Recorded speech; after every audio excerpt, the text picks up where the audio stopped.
Yo, what's up, guys? Welcome back. Today, we're going to be reacting to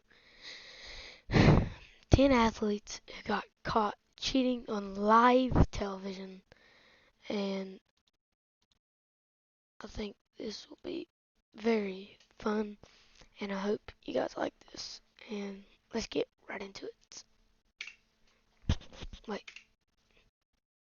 Some fans may think cheating in sports isn't limited to the teams or athletes they hate. Many look for any advantage they can get, and if that means bending or breaking the rules, so be it. But plenty get caught while doing so, and sometimes their cheating ways get exposed on live TV in front of everyone. Consequences varied, except for the court of public opinion deciding in each case that the athlete looked completely foolish trying to sneak around the rulebook. Here are 10 athletes across the sports spectrum who tried to cheat and got caught in front of millions, thanks to the magic of live television.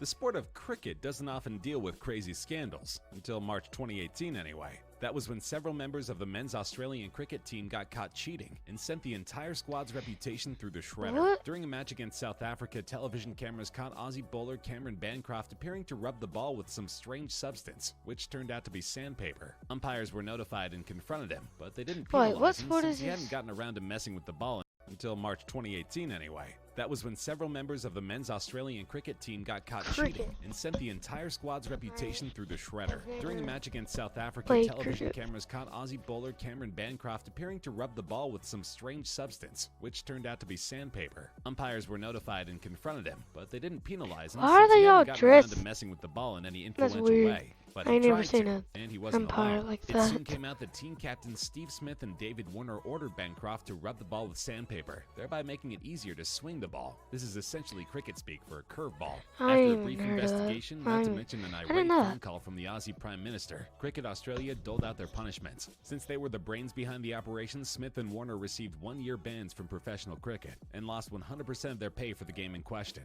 Bancroft didn't get off scot-free, receiving a 9-month suspension and losing 75% of his game money. He only returned to pro cricket in December 2018. Then there's the coach, Darren Lemon, who was found to have taken no part in the scandal and received no punishment, except from himself. He resigned as coach, declaring that Aussie cricket needed to move forward. It's hard to do that when a coach who lost control to such a degree sticks around, even after the cheaters sat on the sidelines.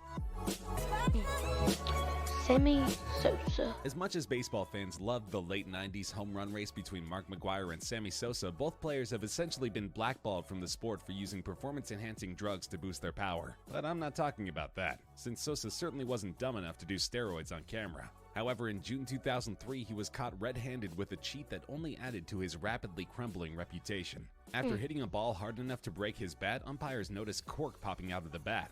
Corked bats are notorious for making it easier to hit for power and are completely against the rules. Sosa was immediately ejected, becoming only the 6th player since 1970 to get caught using a corked bat. He later earned an 8-game suspension for his offense, tied for the longest cork-related punishment. 8 games in baseball, in my opinion, is not a lot. Because think about it, there's how many games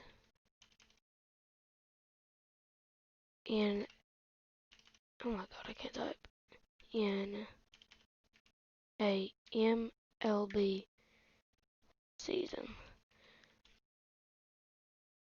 162.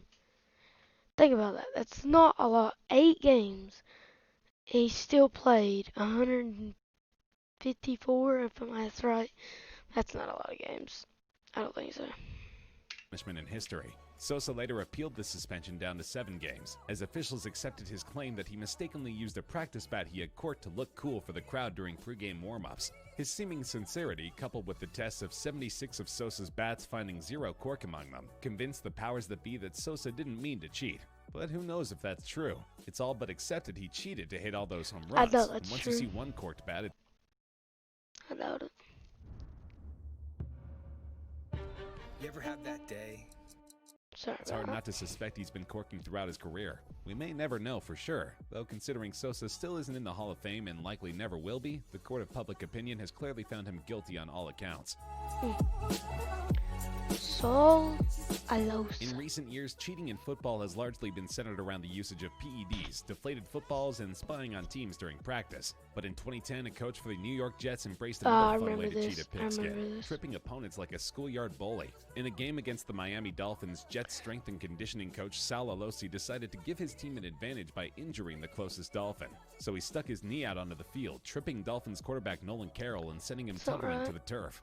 He wasn't hurt much and actually returned to the game later on, but it wound up being a terrible look for Alosi and the Jets. Even the CBS commentators remarked that this is just uncalled for in the NFL, and that whoever tripped Carroll should be ashamed of themselves. They were, as Alosi quickly admitted it was him, and that he tripped Carroll on purpose. He claimed it was a total lapse in judgment and that he was willing to accept whatever punishment the team deemed necessary. It wound up being a doozy of a punishment. Alosi found himself suspended for the rest of the season, including the playoffs, where the Jets made it to the AFC Championship. He was also fined $25,000, resigned from the Jets in January 2011, and hasn't worked in the NFL since. Oh, and the Jets lost that game, appropriately enough.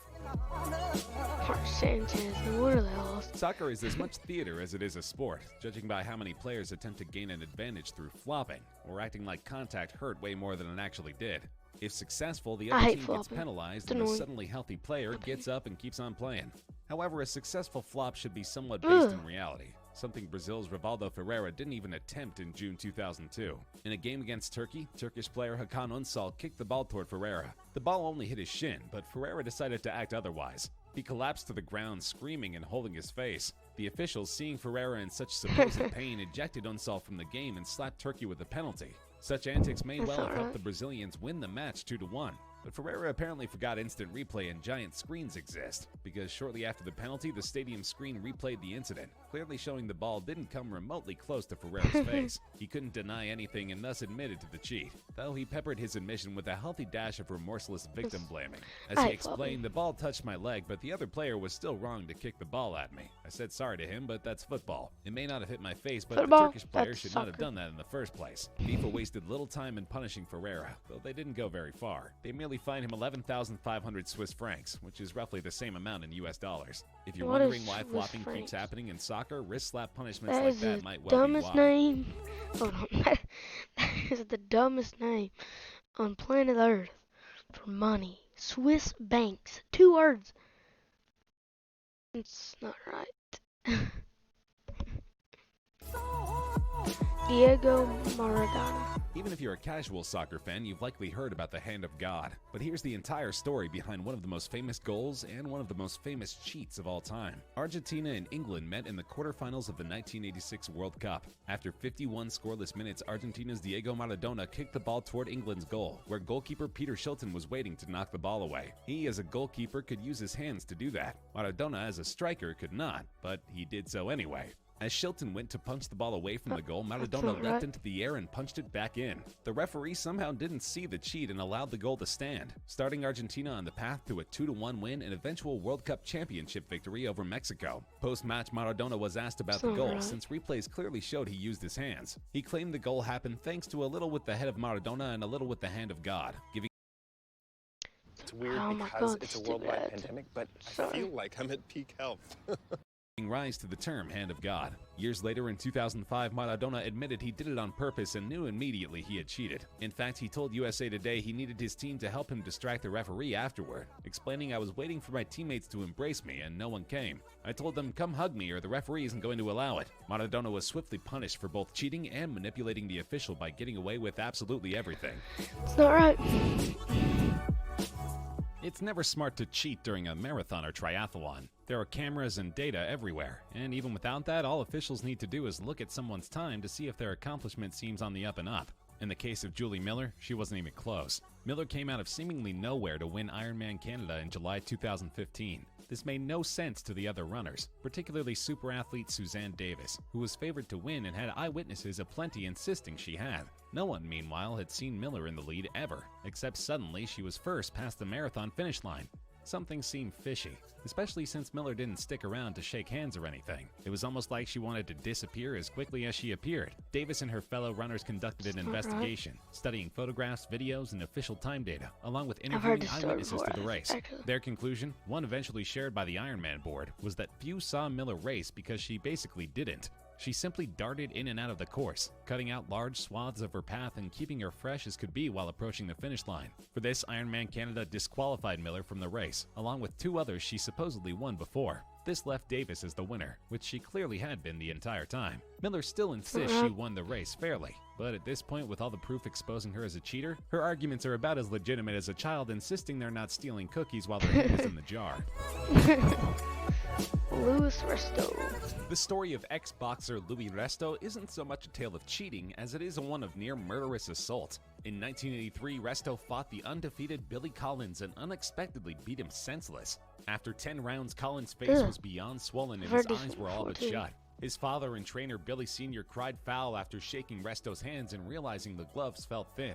Sure enough, it turned out Resto's trainer Panama Lewis had removed padding from the gloves, making Resto's punches stronger than they had any right to be. The New York State Boxing Commission concluded Resto knew the gloves were tampered with and suspended him for a year. Worse for Resto, he and Lewis actually went on trial for felonious assault, since getting punched out with illegal gloves was not what Collins signed up for. Found guilty, Resto served 2.5 years in prison. Over 20 years later in 2007, Resto finally admitted he knew the gloves were tainted. Worse, he confessed to other cheats, like having his hand wraps soaked in plaster, basically turning his hands into rocks. He also admitted Lewis would give him water spiked with asthma medicine. This illegally increased his lung power, which came in handy late in fights while clean boxers struggled to catch their breath. In short, virtually everything about Resto and his career was phony. One thing that was very real and very tragic is Collins' fate. Due to eyesight damage suffered in the Resto fight, Collins had to retire. Months later, he drove drunk and crashed his car, an accident that killed him. His father maintains that Collins might have intentionally driven drunk and essentially killed himself, feeling his career and life were over because of what Resto did to him. The era of the spitball, where a pitcher would literally spit on a ball to make it curve and difficult to hit, is long dead. But that hasn't stopped pitchers from making the ball curve in different ways. The problem is, unless their method is getting better at throwing a curveball, chances are they're doing something illegal. That's what happened to Michael Pineda in 2014. The Yankees pitcher decided the best way to handle the Red Sox was to smear pine tar on his hands and neck. He did it twice in 2 weeks, and the first time it resulted in a 4-1 Yankees win. But to viewers, it quickly became evident that he had substance on his hands. By the 5th inning, social media had talked so much about it that even the commentators brought it up.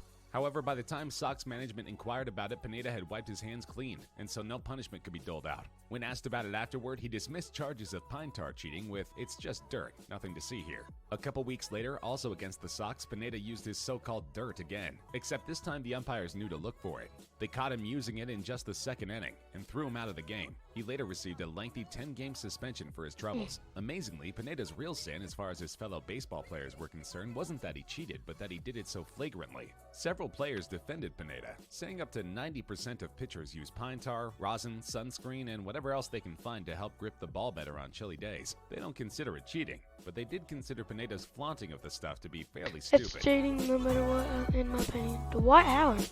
When athletes get caught cheating, there's several routes they can take. They can admit to it and apologize, they can deny it, or they can even ignore it. The NBA's Dwight Howard took a novel approach to being exposed as a cheater. He admitted it, admitted to doing it all the time, insisted it was no big deal, and acted like being called a cheater was just ridiculous. In March 2016, Howard's Houston Rockets were playing the Atlanta Hawks. Shortly after Howard made a layup, the Hawks' Paul Millsap went for a couple free throws. But while doing so, he noticed the ball felt stickier than he'd ever felt it before. He handed it to the referee, who brought it over to the scorer's table. There, he discovered a tape-covered can of what turned out to be Stickum, an adhesive that many athletes used in the 1970s to help grip the ball easier. However, it's been banned for a long time now, meaning Dwight Howard was using an illegal substance to cheat, somehow. Nobody really knows how a sticky basketball makes it easier to win, since Howard still had to handle the ball himself. Whatever his reason, Howard clearly felt this was no big deal. As he told the Houston Chronicle, "I've been using it for the last 5 years. It hasn't been a problem. I don't know why people are making a big deal out of it. I do it every game. It's not a big deal." Yes, Dwight Howard defended himself against charges of cheating by admitting he cheated, admitting he had done so for years, and challenging anyone to care about it. The NBA apparently did not, electing not to punish Howard in the least. Maybe they were so taken aback by his brazenness, they decided to just give him this one. Dwight Howard again? Thanks to Lance Armstrong, the sport of bike racing has a reputation for being filled with cheaters. Bicycling is so grueling, it's extremely difficult to succeed at it without routine rule breaking. But it's not all doping like Armstrong. Sometimes, like with Vincenzo Nibali, it's as simple a matter as grabbing hold of a vehicle and letting it move you instead of doing the work yourself. In summer 2015, Nibali, a former Tour de France champion, competed in the Vuelta a España, a Spanish bike race. At one point, he found himself involved in a crash, and as a result, he was far behind the rest of the pack. Rather than simply bike harder, he and his team employed a technique known as the sticky bottle. Basically, a rider will gain a brief advantage by having his team drive up to him to give him a bottle of water. In the few seconds both the driver and cyclist are holding the bottle, the car drifts the cyclist along without having to do anything. That's more or less allowed, if not really endorsed by the rules. However, Nibali's version of the sticky bottle was so blatant, officials simply couldn't look the other way. He grabbed hold of the car itself, which then zoomed him all the way up to the other cyclists. This extended free ride was simply too much, too unacceptable to Vuelta officials, who promptly disqualified Nibali and sent him packing. To make things more embarrassing for Nibali, he didn't even win as a result of his cheating. After rejoining the pack, he lost contact yet again, and ultimately finished 31st out of the roughly 160 cyclists. Getting punished for a cheat that didn't really help you much is a good definition of a bad day. Well, that's the end of the video, guys. Hope you enjoyed. And have a great day. Like, subscribe. I'll see you guys in the next one. Peace.